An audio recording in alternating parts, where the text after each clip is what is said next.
Salut chers amis en Jésus-Christ et bon dimanche à vous tous. Nous avons la joie de méditer avec vous autour du 17e dimanche du temps ordinaire, l'année A. Et l'Église nous propose le premier livre des Rois au chapitre 3, versets 5 et de versets 7 à 12.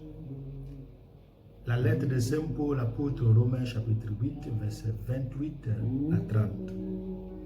Et l'Évangile selon Saint Matthieu, chapitre 13, versets 44 à 52. Et nous méditons autour du thème « Dieu, donne-moi toi-même ». C'est un thème qui semble être rigolo. Mais nous allons comprendre pourquoi ce choix de thème. Aujourd'hui, l'Église mère nous présente les lectures soigneusement tissées autour du thème du trésor et du désir. J'affirme que notre désir actuel est déterminé par ou tissé autour de notre futur projet. En d'autres termes, l'image de ce que nous allons réaliser dans le futur, dans l'avenir, guide nos plans actuels. On le retrouve dans la prière du roi Salomon et dans les paraboles de Jésus dans l'évangile d'aujourd'hui. Une question centrale qu'on doit se poser est celle-ci. Est-ce que mes activités d'aujourd'hui sont en lien avec mon rêve pour l'avenir? Parce que on ne doit pas attendre que le résultat soit différent de l'action que nous sommes en train de poser ou de mener maintenant. Je vous amène vers ce que je considère comme le désir des désirs. Pour le roi Salomon, le plus grand trésor était la sagesse qui lui permettrait de bien gouverner son peuple. Pour nous, le trésor est le royaume de Dieu. Et je m'intéresse à la demande de sagesse faite par Salomon. L'événement précédent qui a conduit à cette demande et la raison de cette demande de sagesse nous aideront à apprécier le roi d'Israël, Salomon. L'Écriture nous dit que Salomon est venu à Gabaon pour offrir un sacrifice à Dieu et c'est ce qu'il a fait. Normalement, il aurait dû se retourner à son palais pour se reposer car le rituel, le sacrifice, l'offrande est déjà terminé. Mais ce roi d'Israël s'est attardé plus longtemps devant la présence de l'Éternel. Devant la présence de Je suis. Et je me demande pourquoi Salomon n'apprécie plus son magnifique palais. Mais dans ce roi, je vois un homme qui aime la présence divine parce qu'il connaît le pouvoir qui en découle. Il n'est pas étonnant que l'Écriture dise Salomon aimait l'Éternel, marchant selon les lois de son père David, sauf qu'il sacrifiait et brûlait de l'encens sur les hauts lieux. Si vous considérez la première lecture au verset 3. Et puis l'Écriture nous présente ainsi l'événement qui précède cet épisode de demande de sagesse. Et je cite, en lisant le premier roi chapitre 3 versets 4 à 5. Le roi se rendit à Gabaon pour y sacrifier. car c'était le grand haut lieu. Salomon offrit 1000 holocaustes sur cet autel. À Gabon, l'Éternel apparut en songe à Salomon pendant la nuit et lui dit, « Demande ce que tu veux que je te donne. » Fin de citation. Pourquoi ai-je un tel thème pour cette homélie? Et j'ai laissé la première partie qui augmente l'état rigolant de ce thème. En d'autres termes, Dieu, donne-moi toi-même. C'est le gros, le thème complet. En d'autres termes, 3 points. En d'autres termes, Dieu, donne-moi toi-même. C'est le thème. Ce n'est pas seulement parce que Salomon a demandé la sagesse, mais à cause de la raison pour laquelle il a fait cette demande.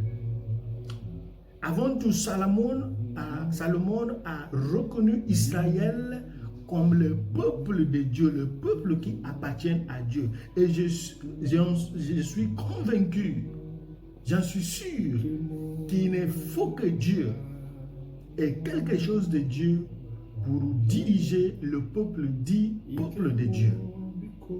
Ainsi prie-t-il. Et voici ton serviteur entouré de ton peuple que tu as choisi. Un peuple si nombreux que son nombre ne peut être compté. Alors, donne à ton serviteur un cœur pour comprendre comment gouverner ton peuple. Comment discerner entre le bien et le mal. Car comment pourrait-on gouverner autrement un peuple aussi grand que le tien? 1 Roi chapitre 3, versets 8 à 9. En demandant la sagesse et la compréhension de Dieu pour conduire le peuple de Dieu afin de discerner entre le bien et le mal, Salomon demande pratiquement à Dieu de manifester sa pleine présence car il faut la présence de Dieu et son esprit pour gouverner et discerner entre le bien et le mal. Et cela n'est pas étonnant que ce soit la proposition que le serpent avait faite à Ève pour la tromper lorsqu'il disait « Dieu sait en effet que le jour où tu en mangeras, c'est-à-dire le fruit au milieu du jardin, tes yeux s'ouvriront et tu seras comme Dieu en distinguant le bien du mal. » Genèse chapitre 3, verset 5. Pour accéder au désir des désirs, il y a ce qu'on appelle les actions concomitantes ou les actions conformément liées au désir. Le roi Salomon désire le don de l'Esprit Saint pour diriger Israël. Selon le catéchisme de l'Église catholique, le paragraphe 1831, par la sagesse, nous en venons à apprécier correctement, le mot c'est apprécier correctement les choses que nous croyons par la foi. Les vérités de la foi chrétienne sont plus importantes que les choses de ce monde. Et la sagesse nous aide à ordonner correctement notre relation avec le monde créé en aimant la création pour l'amour de Dieu plutôt que pour son propre bien.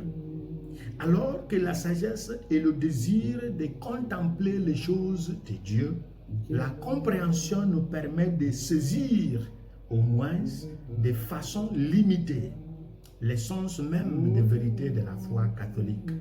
Grâce à la compréhension, nous acquérons une certitude sur nos croyances qui va au-delà de la foi. Et si vous vous rappelez bien, et si vous vous souvenez, l'explication de la parabole du semeur, en particulier les semences qui sont tombées sur la bonne terre, Jésus a employé deux mots écoute et compréhension pour décrire la raison pour laquelle ces graines ont porté beaucoup de fruits qui sont tombés sur la bonne terre. Il dit que ce sont les gens qui ont écouté, entendu la parole de Dieu et ont compris. Ont compris.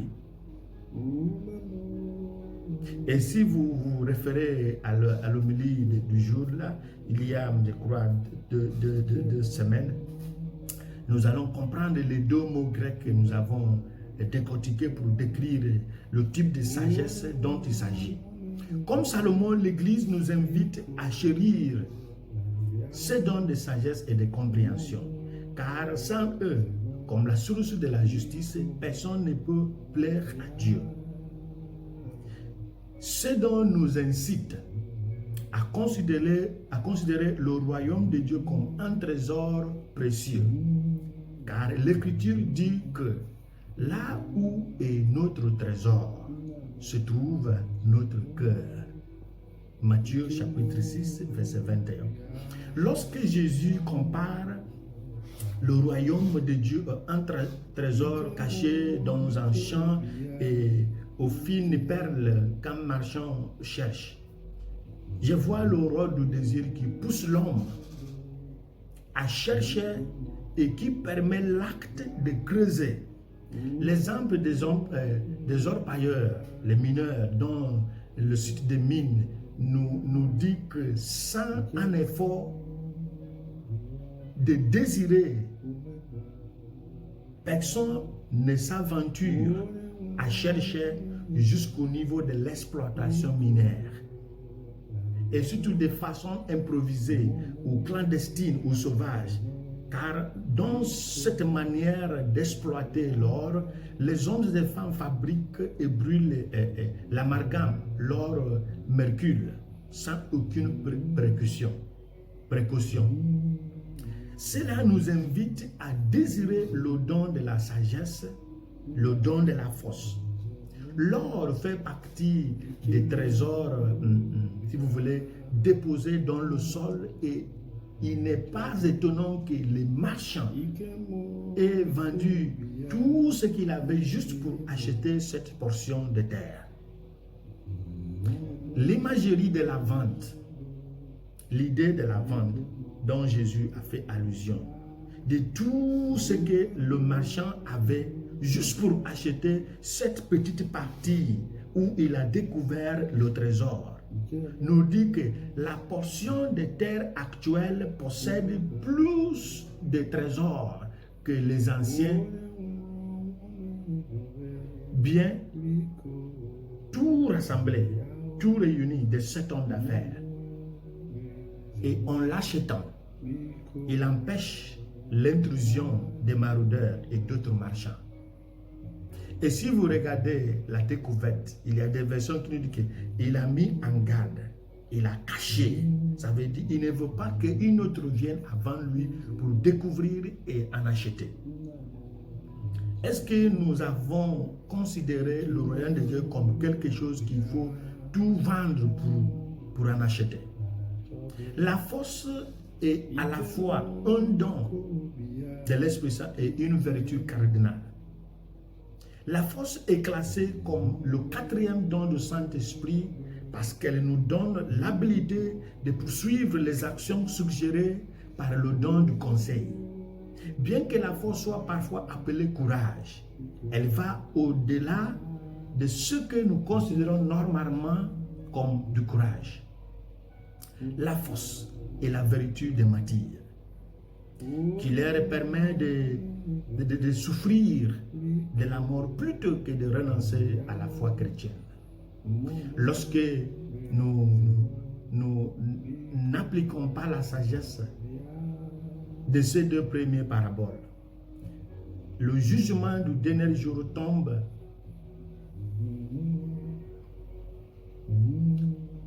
sur nous d'une manière imprévue.